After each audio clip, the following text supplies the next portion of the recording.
papa, mon tema. Etondi sami, naposa na yoe. Aba papa, mon limon. Eso ganga, koluka yoe, nana koti kateo, kotambo leneo, osamo te manga, kolanda yoe, nana kolembateo, kongumba melayo, tina bumo idake.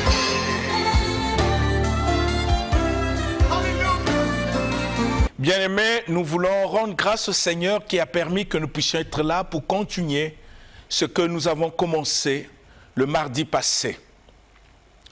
Notre émission que nous avons intitulée « Parole de vie » dont le grand thème est le cœur de l'homme, parce que nous avons dit qu'on ne peut pas servir Dieu avec la tête ou la chair, on sert Dieu avec le cœur, parce que le Seigneur, lui, ne voit pas l'apparence, lui sonde les cœurs. Et dans cette émission, nous avons beaucoup de sujets. Et nous avons aussi développé beaucoup de sujets au cours de cette émission. Aujourd'hui, nous voulons voir quel est l'évangile que nous devons prêcher au peuple. Parce que tout ce qui est prêché au nom de Dieu n'est pas l'évangile. Et c'est ce que nous allons découvrir ensemble au cours de cette émission pour comprendre quel est le message que le Seigneur Jésus a laissé pour son Église. Parce que c'est lui le messager. Nous sommes que des porte-paroles du message, du messager qui est notre Seigneur Jésus-Christ. Aucun pasteur, aucun apôtre, aucun évangéliste a un message. Nous devons simplement enseigner ce que le messager a laissé comme message. Quand je parle du messager ici, je parle de notre Seigneur Jésus-Christ. Quel évangile il faut prêcher aux gens? Quelle parole il faut enseigner? Aujourd'hui, nous écoutons beaucoup de choses sur Dieu et on se pose la question si tout ce qui est enseigné est vraiment ce que Jésus-Christ a prescrit. Nous ne pouvons pas aller au-delà de ce que notre Seigneur Jésus a prescrit pour son Église. La parole nous enseigne que mon peuple périt parce qu'il lui manque la connaissance. Si nous n'avons pas la connaissance de ce que le Seigneur lui-même a prescrit, nous allons enseigner des philosophies. Rappelez-vous de Jacques, qui nous enseigne, il ne faut pas qu'il y ait beaucoup d'enseignants, parce que nous serons sévèrement jugés. Par l'enseignement, nous pouvons égarer les gens. Par l'enseignement, nous pouvons envoyer les gens à l'enfer. Si nous-mêmes qui enseignons, nous avons une mauvaise compréhension de la parole que nous enseignons. N'oubliez pas, bien-aimés, celui que Dieu a établi, celui que Dieu a confié la mission, Dieu ne le laisse pas seul. Le Seigneur Jésus a dit, le Saint-Esprit vous conduira dans toute la vérité et il vous enseignera toutes choses. Nous devons être à l'écoute du Saint-Esprit quand nous enseignons la parole du Seigneur, parce que c'est lui qui est l'inspirateur même de cette parole.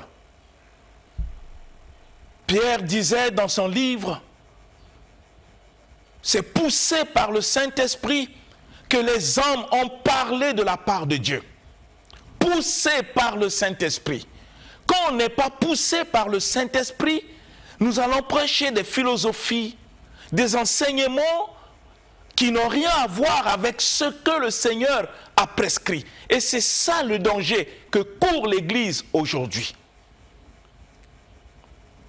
Vous allez comprendre avec moi que c'est comme si aujourd'hui les gens sont en concurrence avec le monde. On court vers les richesses, on court vers le bien matériel, on court vers la prospérité humaine, charnelle. Je dis que ces choses ne sont pas mauvaises. Non, ce n'est pas des choses mauvaises. Nous pouvons l'avoir parce que le Seigneur lui-même a fait une promesse dans sa parole. Quand nous trouvons le royaume des cieux, tout ce que nous avons besoin sur la terre, lui nous le donne. Donc avoir beaucoup d'argent, être prospère, être béni, ce n'est pas mauvais. Ce n'est pas mauvais. L'évangile en parle. Mais de quel évangile? Quelle est la manière dont l'évangile nous enseigne concernant la prospérité, toutes choses? Nous devons revenir à ce que le Seigneur Jésus lui-même a prescrit pour que nous ne puissions pas enseigner des choses contraires à la volonté de Dieu. J'aimerais que nous puissions lire un passage que nous avons l'habitude de lire au cours de cette émission qui va nous orienter, interpeller notre conscience pour que nous puissions réaliser ce que le Seigneur lui-même attend de nous. Lisons le livre d'Ésaïe. Ésaïe, bien-aimé, nous allons lire le livre d'Ésaïe, chapitre 55. Ésaïe 55, pour comprendre la pensée de Dieu. Ésaïe 55. Nous allons commencer à partir du verset 8 jusqu'au verset 9. Que dit la parole? Ésaïe 55, verset 8 jusqu'au verset 9. J'aimerais que nous puissions donner toute notre attention à ce que Dieu est en train de dire dans le livre d'Ésaïe 55, verset 8 à 9. Lisons la parole. Ésaïe chapitre 55, du verset 8 au verset 9, dans la version Louis II, nous lisons notre Seigneur Jésus-Christ. Amen. Verset 8. Car mes pensées ne sont pas vos pensées, et vos voix ne sont pas mes voix, dit l'Éternel. Autant les cieux sont élevés au-dessus de la terre, autant mes voix sont élevées au-dessus de vos voix, et mes pensées au-dessus de vos pensées. Amen. Amen. Bien-aimés, si nous avons compris ce qui est dit dans le livre d'Ésaïe par notre Seigneur, ça doit interpeller notre conscience. Que dit le Seigneur? Il dit, car mes pensées ne sont pas vos pensées. Mes voix ne sont pas vos voix. Je le répète, que Dieu lui-même dit dans sa parole, mes pensées ne sont pas vos pensées, mes voix ne sont pas vos voix. Et le Seigneur ne s'arrête pas là, il continue pour expliquer, pour montrer l'écart qui sépare ses pensées, ses voix à nos voix et à nos pensées.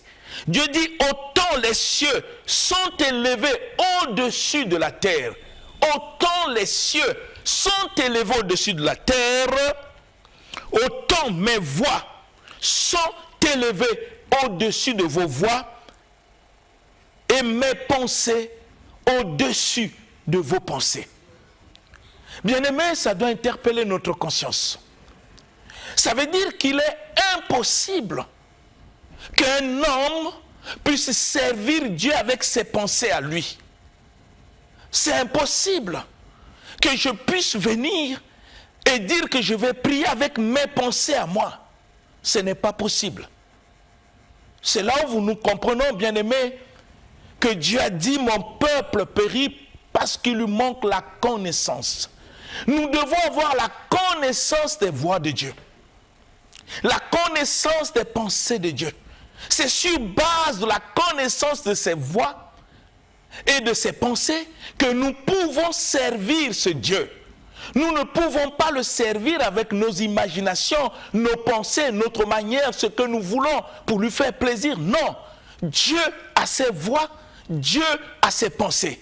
Et vous comprenez la raison qui a amené Dieu à inspirer la parole pour que nous puissions avoir la connaissance de ses voies et de ses pensées, afin de décider. Pourquoi il a inspiré la parole, bien-aimé? Je l'ai dit au cours de cette émission. Dieu a inspiré la parole pour 4 raisons. 1, pour que ça soit enseigné. Ce qui doit être enseigné, ce n'est pas les philosophies des hommes, ce n'est pas nos pensées, c'est la parole de Dieu. Et dans cette parole, nous avons la révélation de ses pensées et de ses voies. Dieu a inspiré la parole pour que ça soit enseigné. Deuxièmement, il a inspiré la parole pour que ça puisse corriger les erreurs.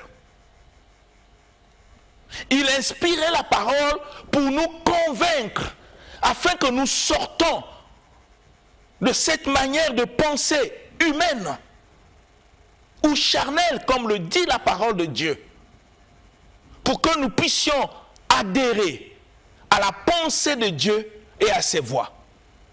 Et quatrièmement, c'est afin de nous instruire. Ça nous instruit pour que nous puissions comprendre ses voies, la manière dont il veut que nous puissions prier, le servir, le chanter, l'adorer. Tout doit être conforme à ses voies et à ses pensées.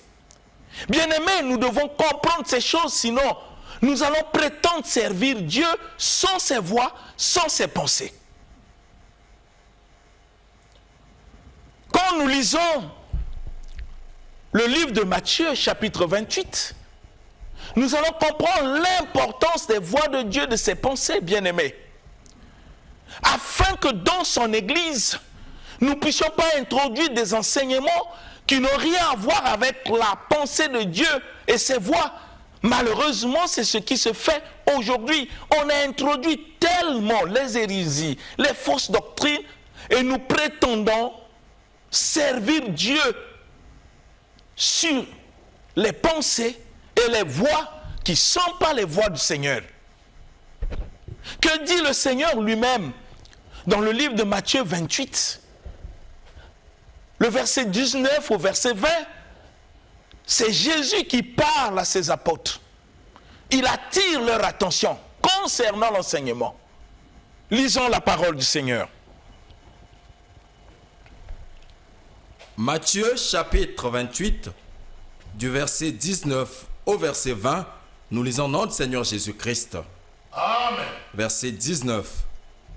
Allez, faites des nations les disciples, les baptisons au nom du Père, du Fils et du Saint-Esprit, et enseignez-leur à observer tout ce que je vous ai prescrit. Et voici, je suis avec vous tous les jours jusqu'à la fin du monde. Amen. Amen. Bien-aimés, qu'est-ce que nous lisons?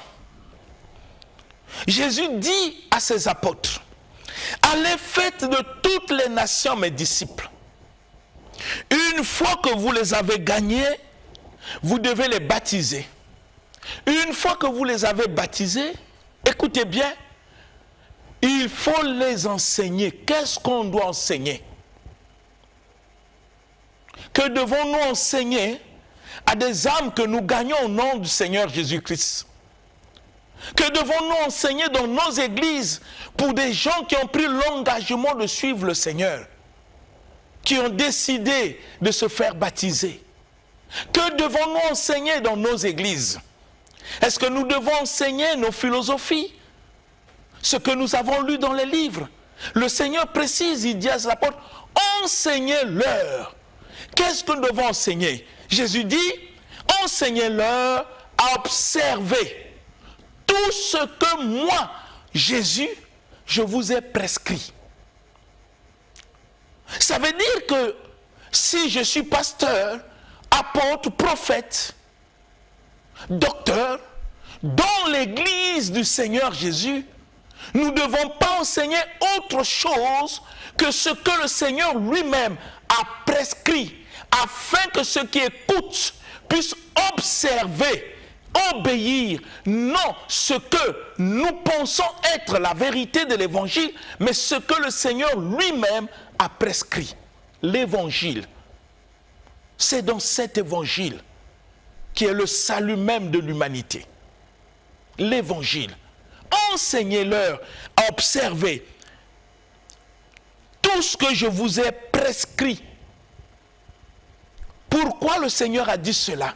C'est afin que nous puissions éviter d'enseigner autre chose dans l'église de Jésus-Christ que ce que lui l'a prescrit. Mais pour enseigner ce que le Seigneur a prescrit, il faut que nous puissions avoir la connaissance de ce qu'il a prescrit. Et pour avoir la connaissance de ce qu'il a prescrit, il faut qu'on soit établi et que Dieu puisse nous confier l'évangile.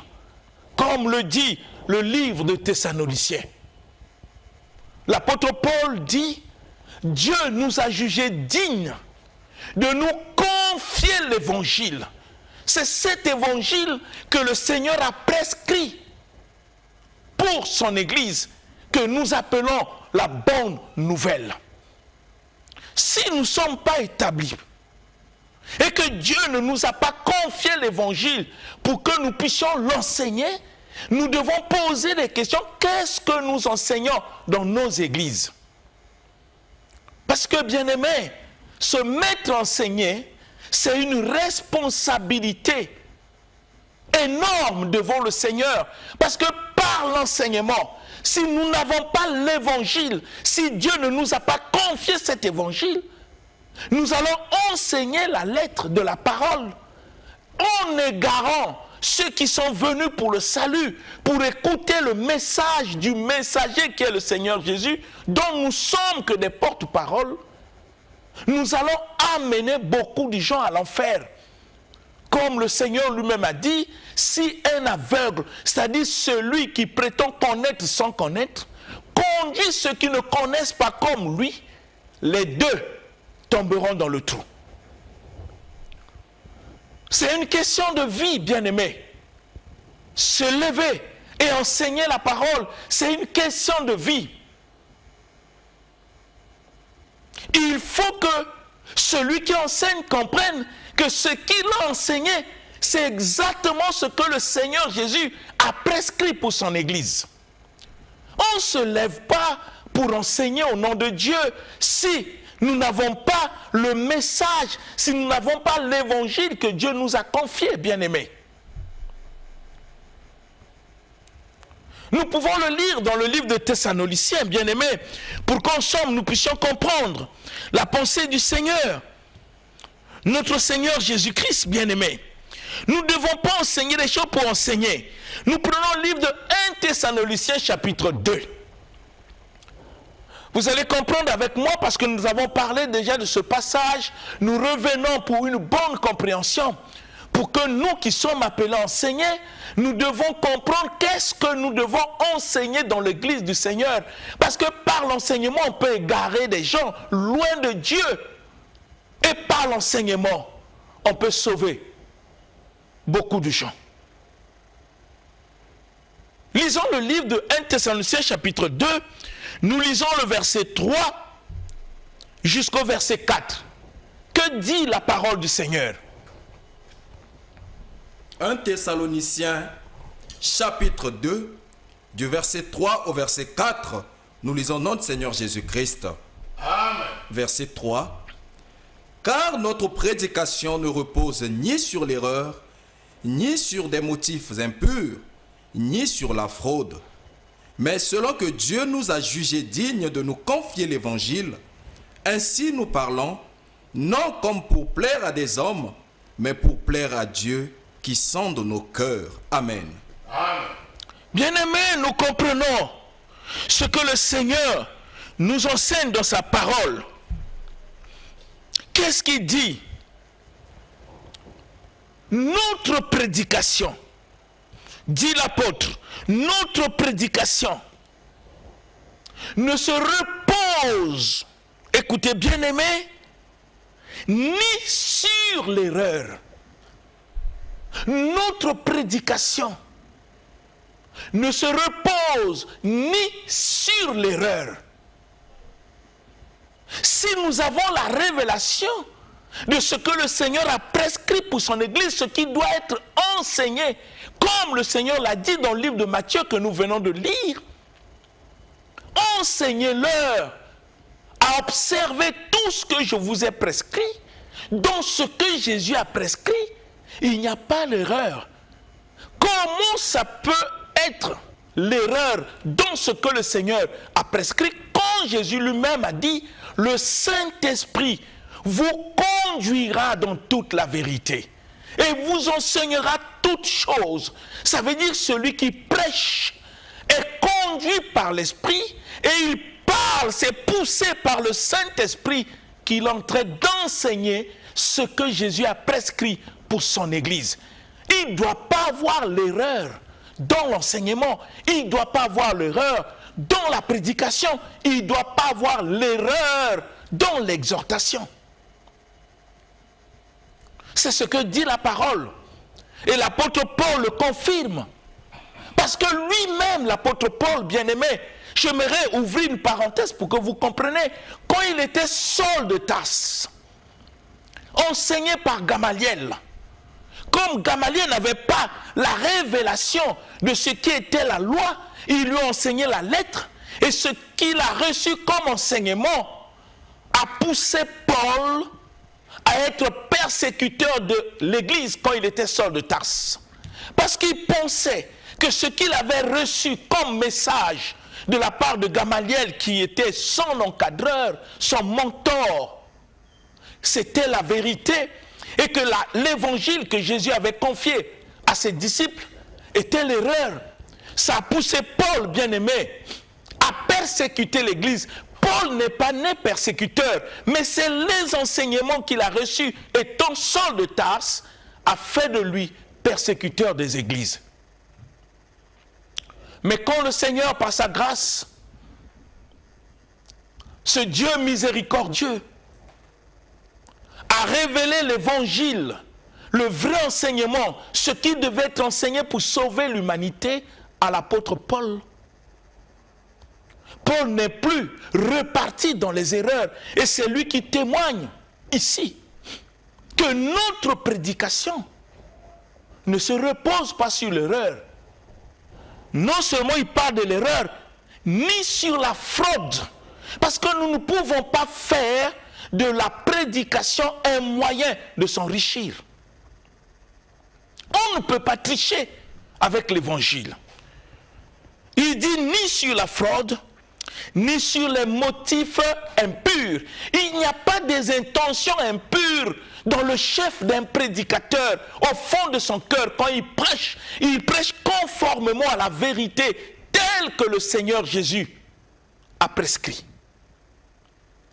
Mais aujourd'hui, bien-aimés, il y a beaucoup à dire.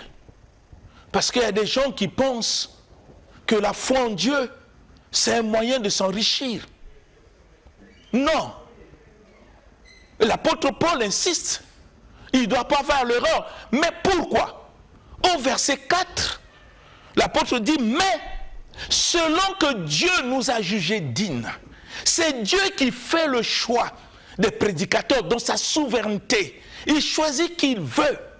Ce n'est pas parce que tu as beaucoup étudié, ce n'est pas parce que tu as des diplômes ou tu as des doctorats. Non, Dieu ne tient pas compte de toutes ces choses parce qu'il peut choisir les choses viles, les choses méprisables, les choses qu'on ne considère pas pour donner de la valeur à ces choses. Dieu ne choisit pas des hommes qualifiés, mais Dieu choisit les hommes et il les qualifie pour être à la hauteur du mandat qu'il les a confiés afin de dire l'évangile, d'enseigner l'évangile. Et dans l'évangile que Dieu confie, il n'y a pas l'erreur. C'est ainsi que l'apôtre Paul dit dans ce passage, selon que Dieu nous a jugés dignes de nous confier l'évangile. C'est la question que nous pouvons nous poser, nous qui sommes appelés à prêcher. Qui nous a confié le message que nous prêchons? Qui nous a confié ce message? L'évangile que nous prêchons, qui nous les a confiés? Parce que l'apôtre précise ici que le Seigneur l'a jugé digne et de lui confier, il lui a confié l'évangile. Ça veut dire que l'évangile, il faut que ça soit confié. Faire des études bibliques, c'est une bonne chose. C'est pour augmenter la connaissance que nous avons sur le plan même intellectuel. Mais l'évangile, on ne l'apprend pas en théologie. L'évangile, on ne l'apprend pas. L'évangile, c'est le Seigneur qui nous le confie et le Saint-Esprit vient pour nous conduire afin que nous puissions éviter les erreurs.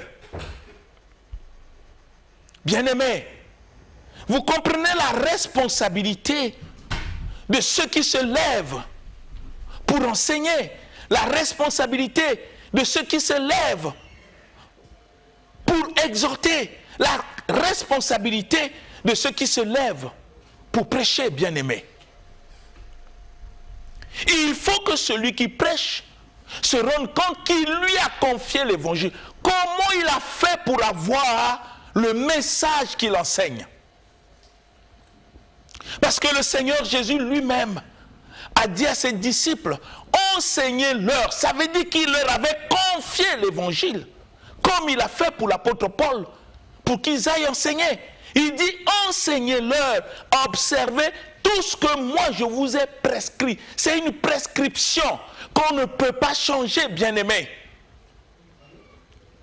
Et c'est ce qu'on doit enseigner dans toutes les églises du Seigneur, quels que soient les pays. C'est ce que Jésus a prescrit. Cela veut dire qu'un serviteur de Dieu, quand il se met devant la chair, il doit se rendre compte que ce qu'il doit enseigner, ce n'est pas l'expérience de sa vie. Ce n'est pas ce que Dieu a fait dans sa vie. Il doit enseigner ce que le Seigneur a prescrit pour que chacun, d'une manière individuelle, puisse vivre son propre expérience avec l'évangile tel que Dieu l'a confié. Et moi je pense que la parole est tellement claire en ce point, parce que si nous n'avons pas l'évangile, nous allons constituer en nous-mêmes un danger pour la vie de ceux qui cherchent le Seigneur. Paul en a subi. S'il n'avait pas reçu la grâce sur le chemin de Damas, on ne sait pas qui il sera, lui, parce que dans sa tête, il pensait qu'il avait la vérité. Rappelez-vous aussi de Nicodème, l'un des éminents docteurs, un grand enseignant de la Torah, mais il n'avait pas la révélation de l'évangile. Il n'avait pas cette révélation. Il a rencontré Jésus de nuit et il discutait avec le Seigneur. Le Seigneur lui parle de la nouvelle naissance en lui disant dans le livre de Jean chapitre 3, bien-aimé, il dit, si quelqu'un ne naît de nouveau, d'eau et d'esprit, il ne peut voir le royaume des cieux. C'est pour la première fois cet éminent docteur Nicodème a écouté l'évangile de la bouche du messager lui-même, qui est notre Seigneur Jésus-Christ. Il était bouleversé. Il a posé des questions à Jésus pour savoir comment cela peut être possible. Étant devenu vieux, est-ce que je dois repartir dans le ventre de ma mère pour naître? Mais Jésus lui dit, Nicodème, tu es docteur de la loi, un enseignant. Tu ne connais pas ces choses. Celui qui parle à Nicodème, c'est le Seigneur Jésus. Dans le livre, je dis de Jean chapitre 3, lisez l'histoire. Jésus lui dit, tu es docteur de la loi. Tu ne connais pas ces choses. Bien-aimés, nous pouvons poser des questions. Quelqu'un qui est docteur de la loi, qui ne maîtrise pas l'évangile, qui ne comprend pas la révélation, la parole qu'il enseigne. La question, qu'est-ce qu'il enseigne au peuple? Et Jésus dit, d'une manière claire à Nicodème, nous parlons de ce que nous connaissons. Il ne parle pas de ce qu'il ne connaît pas. Un prédicateur, quand il se met debout pour enseigner, il doit enseigner ce que lui connaît, parce qu'il est le premier à recevoir le message de la part du Seigneur pour le transmettre au peuple. Nous n'avons pas de message, bien-aimés. Aucun prédicateur a un message. Aucun prophète a un message. Aucun docteur a un message. Aucun apôtre. Le message que nous portons, c'est le message du Seigneur. C'est ce que le Seigneur a prescrit. Pour bâtir des vies au niveau de l'Église, pour transformer des vies au niveau de l'Église, il faut l'Évangile. Mais l'Évangile, il faut le connaître. Il faut que Dieu puisse vous confier l'Évangile. Comme le Seigneur le dit dans la parole, dans le livre de Romains. Comment croiront-ils s'il n'y a personne pour prêcher? Comment prêcheront-ils s'ils ne sont pas envoyés? C'est-à-dire qu'on ne s'établit pas soi-même prédicateur de l'évangile. Il faut qu'on soit envoyé et que Dieu nous confie l'évangile pour que nous parlons en son nom. On ne s'établit pas parce qu'on a fait des études théologiques. Je ne dis pas que les études théologiques c'est mauvais, non. Mais ce n'est pas ça qui t'établit pour annoncer l'évangile. Ou parce qu'on a fait des cours bibliques, ça ne t'établit pas en tant que prédicateur. L'établissement est le choix de Dieu. Et quand il t'établit, il te confie le message, ce que tu dois dire au peuple.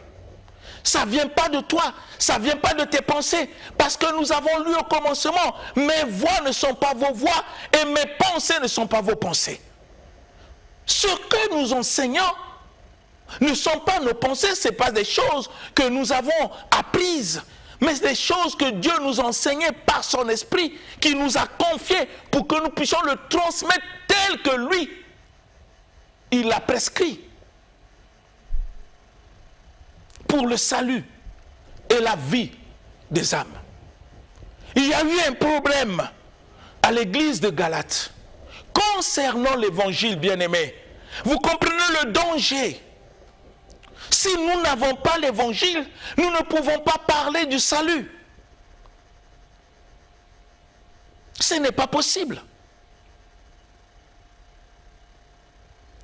Jésus lui-même disait, l'Esprit du Seigneur est sur moi. Il m'a oint pour prêcher l'évangile. Dans d'autres versions, il dit pour prêcher la bonne nouvelle. Il faut être oint de Dieu. Il faut que Dieu puisse te le confier pour que l'Esprit de Dieu puisse te conduire afin d'éviter l'erreur. Jésus l'a dit dans le livre de Luc. L'Esprit du Seigneur est sur moi. Il m'a oint pour annoncer la bonne nouvelle. C'est ça l'évangile. Cette bonne nouvelle qu'il annonce, il faut qu'il puisse l'avoir. Il ne l'a pas appris, mais il l'a par le Saint-Esprit. Dieu lui a confié, étant que messager. Vous savez, bien-aimés, quand Dieu choisit une personne, il lui donne un mandat clair, la mission, ce qu'il doit accomplir. Il explique à chaque étape ce qu'il doit faire pour que l'homme n'arrive pas à faire ce que lui veut. Parce que la parole nous dit, nos pensées ne sont pas les pensées de Dieu et nos voix ne sont pas les voix de Dieu. Les voix de Dieu et les pensées nous sont communiquées par son esprit. Le Saint-Esprit a pour mission de nous conduire, bien-aimés, de nous enseigner. L'apôtre Paul disait, de ville en ville, l'Esprit me dit. Vous voyez la communion qui était afin qu'il ne puisse pas faire des erreurs. C'est un ouvrier dans le champ de Dieu. Un ouvrier n'a pas un plan. Un ouvrier vient exécuter le plan établi par le propriétaire de la maison. Un ouvrier. Rappelez-vous des ouvriers dans le chantier. Ils n'amènent pas un plan. Ils viennent accomplir le plan qui est établi selon les normes.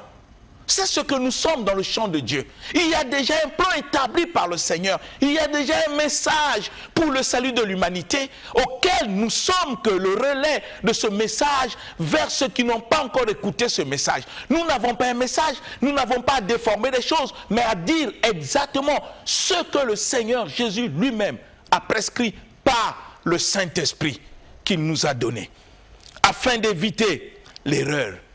Mais dans le livre de Galates, bien-aimés, il y a eu l'erreur. Et Paul a réprimandé, a parlé pour que les gens ne puissent pas être égarés concernant l'évangile toujours. Galates chapitre 1, le verset 6 à 7. Qu'est-ce qui est dit dans ce livre? Galates chapitre 1, du verset 6 au verset 7, nous lisons notre Seigneur Jésus-Christ. Amen. Je m'étonne que vous vous détourniez si promptement de celui qui vous a appelé par la grâce de Christ pour passer à un autre évangile. Non pas qu'il y ait un autre évangile, mais il y a des gens qui vous troublent et qui veulent renverser l'évangile de Christ. Amen. Amen. Bien-aimés, vous comprenez le problème qui était dans l'église de Galates concernant l'évangile. L'apôtre Paul a enseigné, a donné l'évangile tel que Dieu lui avait confié, bien-aimé. Mais il y a eu des frères qui ont amené des enseignements pernicieux et ont introduit ce qui n'était pas évangile pour faire croire à des fidèles, c'est ça l'évangile. Mauvaise interprétation de la parole. Et aujourd'hui, nous avons cette mauvaise interprétation de la parole.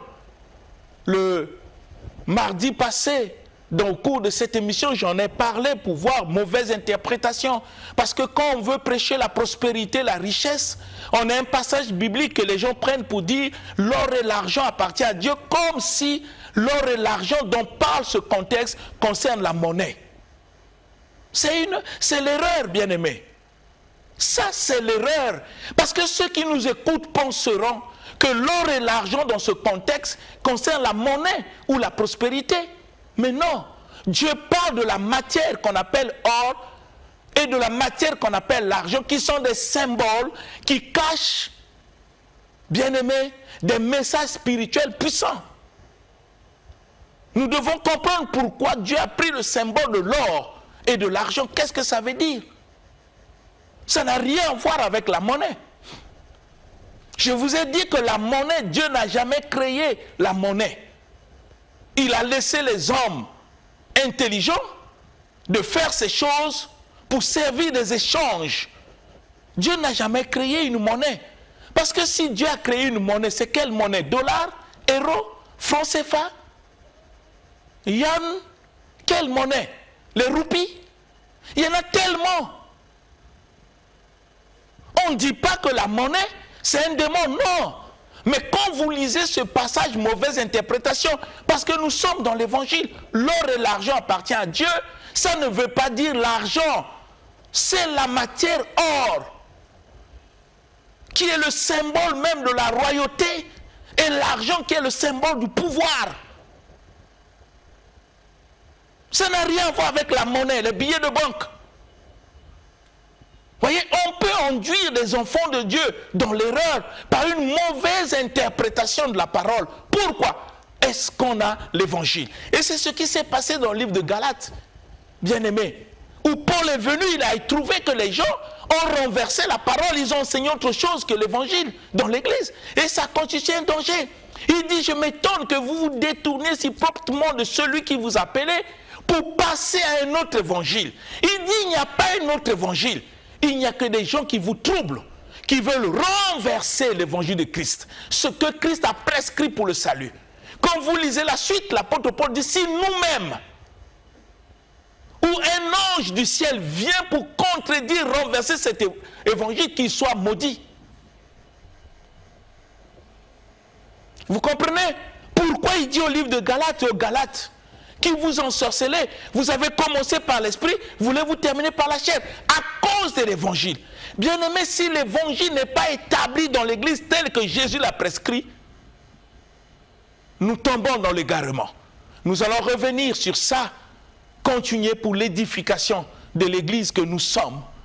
Que le Seigneur Jésus continue à parler au fond de notre cœur pour que nous revenons à l'évangile pour ne pas ajouter ce que Dieu n'a pas dit. C'est au nom de Jésus-Christ que je le demande. Amen. Amen. L'émission Parole de vie avec le pasteur Lévi Nikwe, chaque mardi à partir de 17h10 sur DRTV International. Papa, motema etondi sami naposa na yoe aba papa